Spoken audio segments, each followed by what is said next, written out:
2ஆம் ஆண்டு மாணவர்கள் படிக்கின்றோம். இப்போ உங்களுக்கு சுவிட்ச் பாக்ஸ் எப்படி செய்யறதுன்னு உங்களுக்கு சொல்லித் தர போகிறோம். உள்ள உள்புற வயரிங் எந்த கலரில் கொடுக்கணும், ஃபேஸ், நியூட்ரல், எர்த்து, இது 3 கண்டிப்பாக கொடுக்கணும். இது எப்படி கொடுக்குறதுன்னு உங்களுக்கு நம்ம சொல்ல போகிறோம். நம்ம தேவையான பொருட்கள் ஃபியூஸ், இண்டிகேட்டர், சுவிட்சஸ், வால் சாக்கெட்ஸ். ஃபியூஸ் நம்மளுக்கு சேஃப்டிக்காக வச்சுருக்கோம். இண்டிகேட்டர் போர்டுக்கு சப்ளை வருதா இல்லையா பார்க்கறதுக்கு. ஒவ்வொரு வால் சாக்கெட்டுக்கும் ஒவ்வொரு சுவிட்சு தனித்தனி கண்ட்ரோல் செய்ய வச்சுருக்கோம். நம்ம போர்டுக்கு வர இன்கமிங் வயர் 3 வயர். ரெட்டு ஃபேஸுக்கும், பிளாக் வயர் நியூட்ரலுக்கும், க்ரீன் எர்த்துக்கும் குறிக்கக்கூடியது. இதான் 3 வயர் இன்கமிங்கு. நம்ம ஃபஸ்ட்டு எர்த்து எடுக்கிறோம். நியூட்ரல் எடுத்து டைரெக்டாக இண்டிகேட்டரில் கொடுத்துட்றோம். அந்த இண்டிகேட்டர் கொடுத்த எண்ட்லேருந்து வால் சாக்கெட்டில் லெஃப்டில் கொடுக்குறோம்.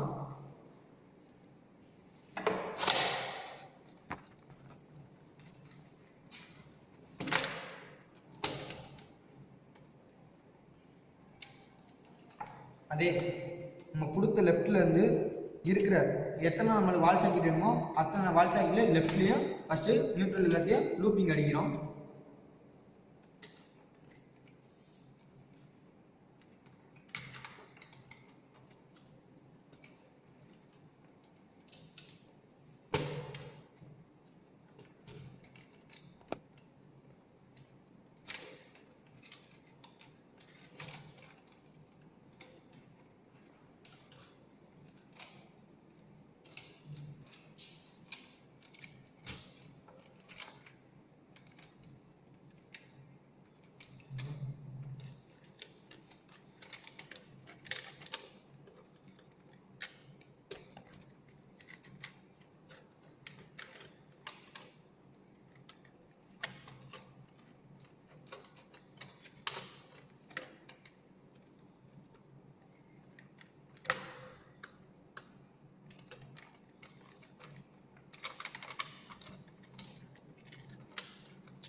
கொடுத்தாச்சு.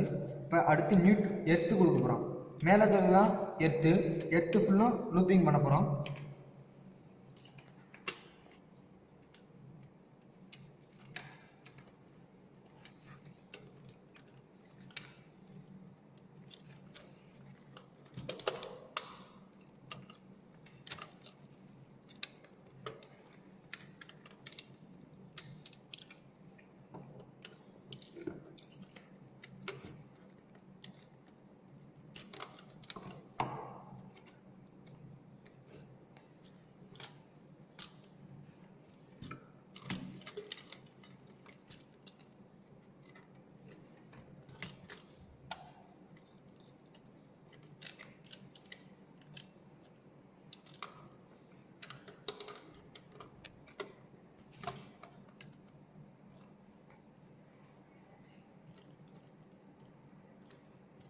கொடுத்து முடிச்சாச்சு. இன்கமிங் எர்த்து லூப்பிங் பண்ணியிருக்கோம்.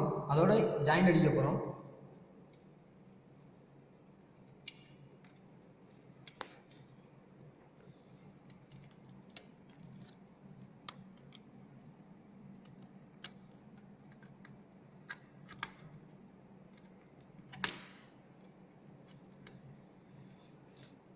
முடிச்சாச்சு. இப்போ ஃபேஸு கொடுக்க போகிறோம். இப்போ நம்ம சப்ளைனுடைய இன்கமிங் வயரில் நியூட்ரல் வயர் எடுத்துருக்கிறோம். இந்த நியூட்ரல் வயருடைய எல்லா இணைப்பையும் இப்போ நீங்கள் நேராக பார்க்கலாம். நியூட்ரல் வயருடைய அனைத்து லூப்பிங்கும் இப்போ வால் ஜாக்கெட்டுக்கு எல்லா இடத்துக்கும் டைரெக்டாக நியூட்ரல் ஃபுல்லாக போயிடுது. அடுத்து பார்த்தீங்கன்னா நம்ம இன்கமிங் வயரினுடைய எர்த்தை எடுத்துருக்கிறோம். இந்த வால் ஜாக்கெட்டினுடைய மேல் பகுதியில் உள்ள ஹோல் தான் எர்த்து ஹோல். ஸோ இப்போ இந்த எர்த்து வயரை அந்த வால் ஜாக்கெட் இருக்கிற அனைத்து வால் ஜாக்கெட்டினுடைய மேல் பகுதியில் இருக்கிற ஹோல்கள் அனைத்தையும் ஒரு கிரீன் வயர் மூலம் நம்ம லூப் பண்ணியிருக்கோம். இப்போ இந்த வால் ஜாக்கெட்டுக்கு டைரெக்டாக எர்த்தும் டைரெக்டாக நீட்ரலும் இப்போ கிடைச்சிருக்கு. ஃபேஸ் வயர் நம்ம இன்னும் கொடுக்கல. இப்போ நான் ஃபேஸ் வயர் எடுக்கிறேன்.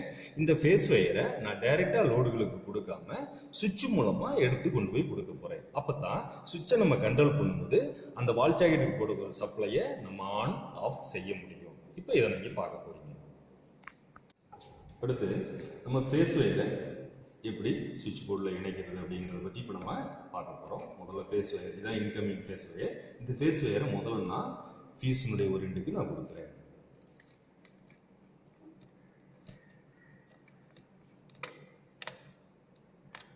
அடுத்து ஃபீஸினுடைய அதர் எண்டிலிருந்து எடுத்து நான் இண்டிகேட்டர் லேம்புக்கு கொடுக்குறேன்.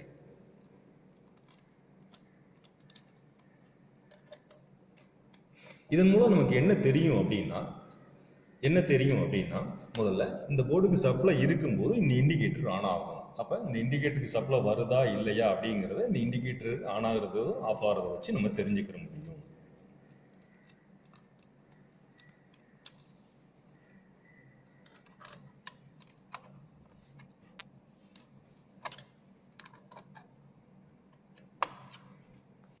அடுத்து நான் ஃபீஸிலிருந்து ஃபேஸ் வயர் எடுத்து இந்த சுவிட்சுகளுக்கு உள்ள எண்டுகளுக்கு புறம் நான் கொடுக்க போகிறேன்.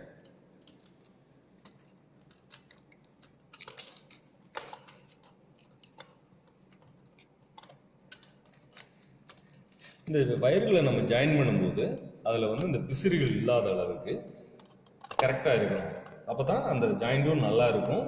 இன்னொன்று அது வந்து பக்கத்தில் ஒரு சின்ன ஏதாவது கண்டக்டர் வெளியில் தெரிஞ்சிச்சு அப்படின்னா அது பக்கத்தில் உள்ள நீட்டிலோட ஜாயிண்ட் ஆகிடுச்சுன்னா அது ஷார்ட் சர்க்கியூட் ஆகிடும்.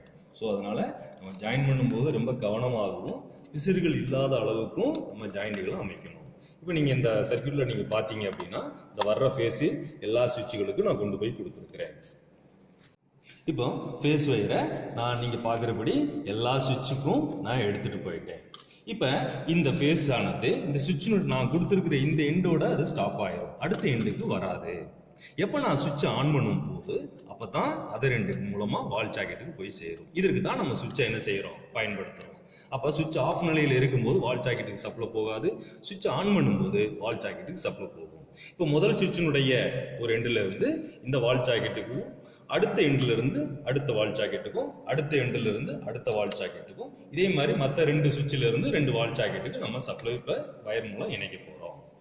இப்போ நான் முதல் சுவிட்சில் இருந்து முதல் வால் ஜாக்கெட்டுக்கு நான் இப்போ கனெக்ஷன் கொடுக்குறேன். அதே போல்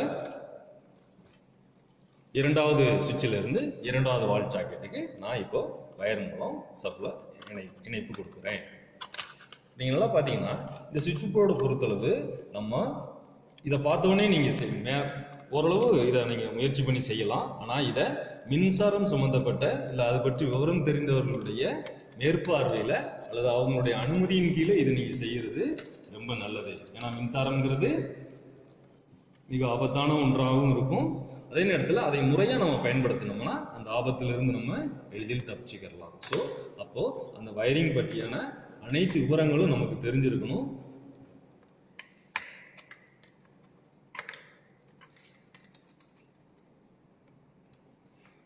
இதுவரை நம்ம ஒரு டெஸ்ட் போர்டுக்கு அல்லது ஒரு சுவிட்ச் போர்டுக்கு தேவையான இணைப்பு முறைகள், அதில் எப்படி வயரிங் பண்ணுறோம், எதை நம்ம டைரெக்டாக கொண்டு போகணும், எதை நம்ம சுவிட்ச் மூலம் கொண்டு போகணும், இதனோட இன்டர்னல் வயரிங் எப்படி இருக்குது அப்படிங்கிறதெல்லாம் இப்போ நம்ம பார்த்துக்கிட்டு இருக்கோம்.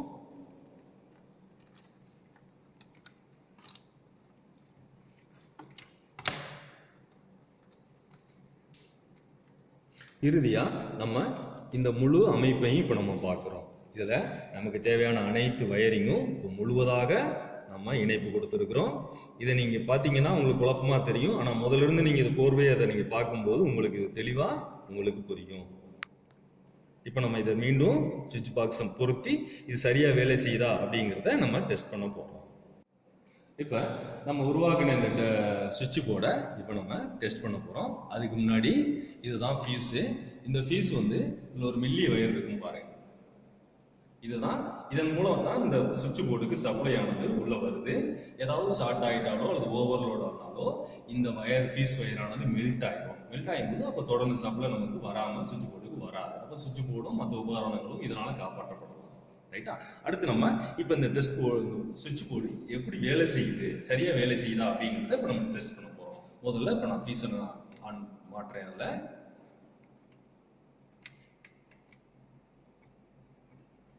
ஃபீஸு பொருத்தியாச்சு. அடுத்து நான் இதுக்கான சப்ளையை நான் ஆன் பண்ணுறேன்.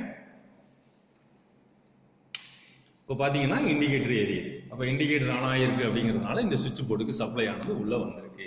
இப்போ ஒவ்வொரு சுவிட்சும் மூலம் இந்த ஒவ்வொரு வால் சாக்கெட்டும் கரெக்டாக கண்ட்ரோல் ஆகுதா அப்படிங்கிறத இப்போ நம்ம செக் பண்ண போகிறோம். இப்போ நீங்கள் பார்த்தீங்கன்னா டெஸ்டர் நம்ம கண்ட்ரோல் சுவிட்ச் ஆஃப் நிலையில் இருக்கும்போது டெஸ்டர் வந்து ஆன் ஆகலை. சுவிட்சை நம்ம ஆன் செய்யும்போது சப்ளை கிடைக்குது. அப்போ கரெக்டாக அந்த வால் சாக்கெட் ஆனது சுவிட்ச் மூலம் கண்ட்ரோல் ஆகுது. இதே மாதிரி நம்ம ஒவ்வொரு வால் சாக்கெட்டையும் ஒவ்வொரு சுவிட்சையும் இப்போ செயல்படுத்தி காமிக்கணும். இப்போ இது சிறப்பாக வேலை செய்யுது. நம்ம கொடுத்துருக்கிற வயரிங்லாம் ரொம்ப சிறப்பாக சரியானதாகவும் இருக்கிறதுனால இப்போ நம்ம ஒவ்வொரு வால் சாக்கெட்டையும் ஒவ்வொரு தனித்தனி சுவிட்ச் மூலம் இப்போ நம்ம கண்ட்ரோல் செய்யணும். இப்போ நம்ம ஒரு சுவிட்ச் போர்டை எப்படி உருவாக்குறது, அதற்கு தேவையான வயரிங் எப்படி செய்யறது அப்படிங்கிறத இந்த வீடியோவில் நம்ம பார்த்தோம். இது உங்களுக்கு ரொம்ப பயனுள்ளதாக இருக்குன்னு நாங்கள் நம்புகிறோம். இதற்கு வாய்ப்பு கொடுத்த மதுரை புதூர் Bosco ITIயினுடைய முதல்வர் தந்தை அவர்களுக்கும் உதவி முதல்வர் தந்தை அவர்களுக்கும் எங்கள் நன்றியை தெரிவிச்சுக்கிறோம்.